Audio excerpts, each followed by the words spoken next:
बिस्मिल्लाहिर्रहमानिर्रहीम अस्सलाम वालेकुम मेरे प्यारे प्यारे व्यूवर्स। तुसी वेख रहे हो फराज किचन। फराज किचन जो एक दफ़ा फिर मैं ਤੁਹਾਡੇ ਲਈ बहुत ही ज़बरदस्त रेसिपी लैके हाज़र होई हाँ। अज मैं ਤੁਹਾਨੂੰ ਜਿਹੜੀ ਰੈਸਪੀ बनाना सिखाने लगी हाँ ਉਹ ਵੇ ਪਿਆਜ਼ ਦੀ ਚਟਨੀ ਦੀ ਰੈਸਪੀ। ਪਿਆਜ਼ ਦੀ ਚਟਨੀ ਬਣਾਉਣ ਲਈ ਤੁਹਾਨੂੰ ਕਿਹੜੇ-ਕਿਹੜੇ ਮਸਾਲੇ ਚਾਹੀਦੇ ਨੇ ਤੇ ਚਟਨੀ ਕਿਸ ਤਰ੍ਹਾਂ ਬਣਨੀ ਹੈ ਆਓ ਮੈਂ ਤੁਹਾਨੂੰ ਬਣਾਉਣਾ ਸਿਖਾਉਂਦੀ ਹਾਂ। बिस्मिल्लाहिर्रहमानिर्रहीम जी व्यूवर्स, चटनी बनाने वास्ते मैं अद्धा कप आयल शामिल कर दिता है। अद्धा कप आयल गर्म हो गया, ये मैं अद्धा किलो बरी कटे हुए प्याज जोड़े ने वो शामिल कर दिते ने।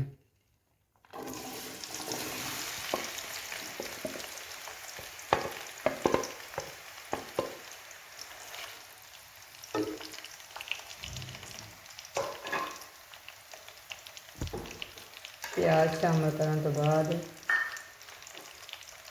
मैं लसन शामिल कर दिता है, तकरीबन 15 तो 20 जवे।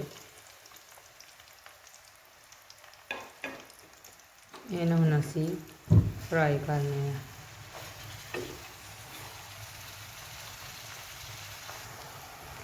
असी प्याज नूं बिल्कुल भी ब्राउन नहीं करना, इनू सिर्फ असी इन्ना पकाना है कि ये नरम हो जाए, काफ़ी हद तक नरम हो जाए तो ਇਹਦਾ कच्चापन खत्म हो जाए। जी बिल्कुल लाइट जिहा कलर आ गया साढ़े प्याज ते। असां ਇਹਦਾ होर ज़्यादा कलर तेज़ नहीं करना। चुल्हा असी बंद कर दें तो प्याज नूं असीं नीचे उतार लेंगे चुल्हे तो। एक दूसरा पैन असी लिया है तो फ्लेम असी ऑन कर लिया है, बिल्कुल लो फ्लेम। एक टेबल स्पून असी इहदे विच शामिल करने सौंफ, एक टेबल स्पून सुक्का धनिया, हाफ टेबल स्पून जीरा। जीरा असी अगे जाके भी इहदे शामिल करना है। इन्हूं असी हल्का जिहा सोते कर लेना ताकि इन्हां दी अच्छी जी खुशबू जिहड़ी निकल के बाहर आ जाए।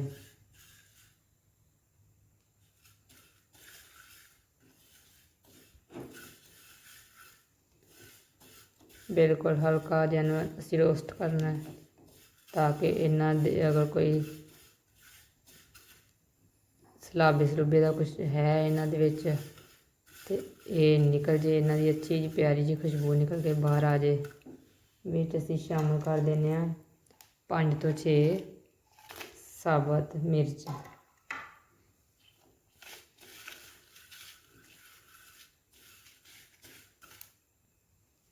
जी बस साढ़े मसाले जोड़े ने इन्हां दी खुशबू आने लग गई है। चुल्हा असी बंद कर दिता तो इन्हों ठंडा होने वास्ते असी रखने हैं। सारे मसाले असी ग्राइंडर की डब्बी च पा लेने तो इन्हों हुण हल्का जिहा दादर जिहा ग्राइंड करना है। बिल्कुल सानू ये ऐस फार्म च चाहिए ने, असी इन्हां दा पाउडर नहीं बनाना, सिर्फ दादर जिहा करना है। इस मिक्सी के जार दे विच असी अपना लसन ते प्याज फ्राई किया होया पा लिया तो इन्हूं असी ग्राइंड करने हैं बगैर पानी शामिल करने। जी वीवर्स, प्याज लसन तो मसाले मैं ग्राइंड कर लेने। हुण मैनू चटनी नूं तड़का लाउण लगी हाँ। तड़के वास्ते मैं इहदे च लिया है 7 तो 8 table spoon cooking oil, half tea spoon इहदे शामिल किया राई दाना, half tea spoon kalonji, half tea spoon जीरा। इन्हें थोड़ी देर ही फ्राई करना है, तकरीबन 10 तो 15 सेकंड।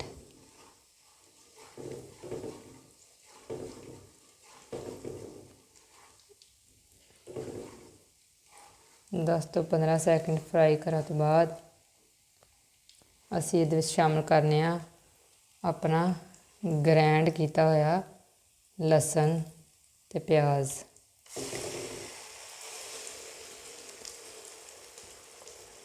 वीवर्स, मेरा तुहानू चैलेंज है, यहो जी चटनी ना किसी ने बनाई है तो ना किसी ने खाधी है। ਅਗਰ ਤੁਸੀਂ ਬਣਾਈ ਹੈ ਤਾਂ ਮੈਨੂੰ ਕਮੈਂਟ ਕਰਕੇ ਦੱਸੋ, ਜਾਂ ਤੁਸੀਂ ਖਾਧੀ ਵੀ ਹੈ ਤਾਂ ਮੈਨੂੰ ਫਿਰ ਵੀ ਦੱਸੋ। ਮਾਸ਼ਾਅੱਲਾ ਬਹੁਤ ਹੀ ਮਜ਼ੇ ਦੀ ਚਟਨੀ ਹੈ। ਇਹਦੀ ਖੁਸ਼ਬੂ ਬਹੁਤ ਜ਼ਬਰਦਸਤ ਹੈ, ਇਹਦਾ ਜ਼ਾਇਕਾ ਉਸ ਤੋਂ ਵੀ ਜ਼ਿਆਦਾ ਜ਼ਬਰਦਸਤ ਹੈ ਜੀ। ਅਸੀਂ ਹੁਣ ਇਹਨੂੰ ਦੁਬਾਰਾ ਤੋਂ ਫੇਰ ਭੁੰਨਣਾ ਹੈ। ਇਹ ਤੁਹਾਡੀ ਚਟਨੀ ਫਰਿੱਜ ਵਿੱਚ ਤੁਸੀਂ ਰੱਖੋਗੇ 10 ਤੋਂ 15 ਦਿਨ ਬਿਲਕੁਲ ਵੀ ਖ਼ਰਾਬ ਨਹੀਂ ਹੋਏਗੀ। ਬਹੁਤ ਮਜ਼ੇ ਦੀ ਬਣੇਗੀ ਇਨਸ਼ਾਅੱਲਾ। ਤੁਸੀਂ ਬਣਾ ਕੇ ਚੈੱਕ ਕਰੋ ਇੱਕ ਦफ़ਾ ਜ਼ਰੂਰ। ਇਸ ਦੌਰਾਨ ਅਗਰ ਤੁਸੀਂ ਚੈਨਲ 'ਤੇ ਨਵੇਂ ਹੋ ਤਾਂ ਮੇਰੇ ਚੈਨਲ ਨੂੰ ਲਾਈਕ ਕਰੋ, ਸ਼ੇਅਰ ਕਰੋ, ਸਬਸਕ੍ਰਾਈਬ ਕਰੋ।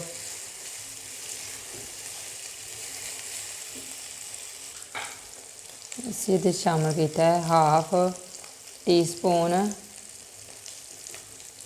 ਮੇਥੀ ਦਾਣਾ, 1 ਟੇਬਲ ਸਪੂਨ ਕਸ਼ਮੀਰੀ ਲਾਲ ਮਿਰਚ, 1 ਟੇਬਲ ਸਪੂਨ ਨਮਕ, ਜਾਂ ਤੁਸੀਂ ਆਪਣੇ ਟੇਸਟ ਦੇ ਹਿਸਾਬ ਨਾਲ ਨਮਕ ਇਹਦੇ ਸ਼ਾਮਿਲ ਕਰ ਸਕਦੇ ਹੋ।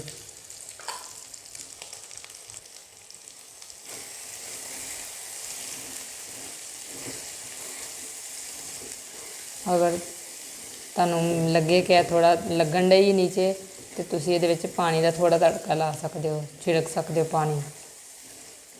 ਅੱਛੀ ਤਰ੍ਹਾਂ ਇਹਨੂੰ ਭੁੰਨਣਾ ਹੈ। ਇਹਦੇ ਟੇਸਟ ਨੂੰ ਵਧਾਉਣ ਵਾਸਤੇ 1 ਟੇਬਲ ਸਪੂਨ ਮੇਰੇ ਕੋਲ ਇਮਲੀ, ਅਗਰ ਤੁਹਾਡੇ ਕੋਲ ਇਮਲੀ ਨਹੀਂ ਹੈ ਤਾਂ ਤੁਸੀਂ ਇਹਦੇ ਵਿੱਚ ਆਮਚੂਰ ਪਾਊਡਰ ਵੀ ਇਸਤੇਮਾਲ ਕਰ ਸਕਦੇ ਹੋ। ਇਹ ਜਿਸ ਤਰ੍ਹਾਂ ਭੁੱਜੇਗੀ, ਇਹਦਾ ਘੀ ਜਿਹੜਾ ਨਾ ਖੁਦ ਹੀ ਬਖੁਦ ਹੀ ਅਲੱਗਾ ਹੁੰਦਾ ਜਾਏਗਾ। ਮਾਸ਼ਾਅੱਲਾ ਬਹੁਤ ਪਿਆਰੀ ਖੁਸ਼ਬੂ ਆ ਰਹੀ ਹੈ।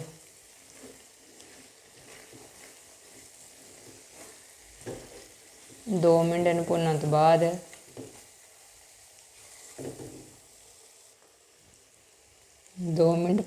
ਬਾਅਦ ਅਸੀਂ ਇਹਦੇ ਵਿੱਚ ਗ੍ਰਾਈਂਡ ਕੀਤੇ ਹੋਏ ਮਸਾਲੇ ਸ਼ਾਮਿਲ ਕਰ ਦਿੰਦੇ ਹਾਂ। ਇਹ ਚਟਨੀ ਮਾਸ਼ਾਅੱਲਾ ਇੰਨੀ ਮਜ਼ੇਦਾਰ ਹੋਏਗੀ ਕਿ ਅਚਾਰ ਦੀ ਛੁੱਟੀ ਕਰਵਾ ਦੇਗੀ। ਤੁਸੀਂ ਅਚਾਰ ਨੂੰ ਬਿਲਕੁਲ ਵੀ ਭੁੱਲ ਜਾਓਗੇ।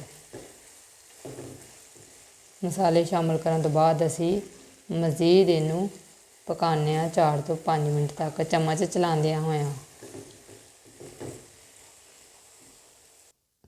ਜੀ। ਇਸ ਜਗ੍ਹਾ 'ਤੇ ਆ ਕੇ ਅਸੀਂ ਚੁੱਲ੍ਹਾ ਬੰਦ ਕਰ ਦੇਣਾ ਹੈ। ਚਟਨੀ ਸਾਡੀ ਮਾਸ਼ਾਅੱਲਾ ਤਿਆਰ ਹੋ ਗਈ ਹੈ। ਇਹਦਾ ਘਿਓ ਬਿਲਕੁਲ ਅਲੱਗਾ ਹੋ ਗਿਆ ਅਤੇ ਚੁੱਲ੍ਹਾ ਅਸੀਂ ਬੰਦ ਕਰ ਦੇਣਾ ਜੀ। ਵੀਵਰਜ਼ ਮਾਸ਼ਾਅੱਲਾ ਬਹੁਤ ਹੀ ਮਜ਼ੇਦਾਰ ਅਤੇ ਖੁਸ਼ਬੂਦਾਰ ਚਟਨੀ ਸਾਡੀ ਤਿਆਰ ਹੈ। ਤੁਸੀਂ ਇਹਨੂੰ ਰੋਟੀ ਨਾਲ, ਚਪਾਤੀ ਨਾਲ, ਪਰਾਠੇ ਨਾਲ, ਜਿਹਦੇ ਨਾਲ ਤੁਹਾਡਾ ਦਿਲ ਕਰੇ ਉਹਦੇ ਨਾਲ ਸਰਵ ਕਰ ਸਕਦੇ ਹੋ। ਆਪਣਾ ਬਹੁਤ ਬਹੁਤ ਖਿਆਲ ਰੱਖਿਆ ਜੇ। ਮਿਲਣੇ ਇੱਕ ਨਵੀਂ ਵੀਡੀਓ 'ਚ, ਉਸ ਵਕਤ ਤੱਕ ਦੇ ਲਈ ਅੱਲਾ ਹਾਫਿਜ਼।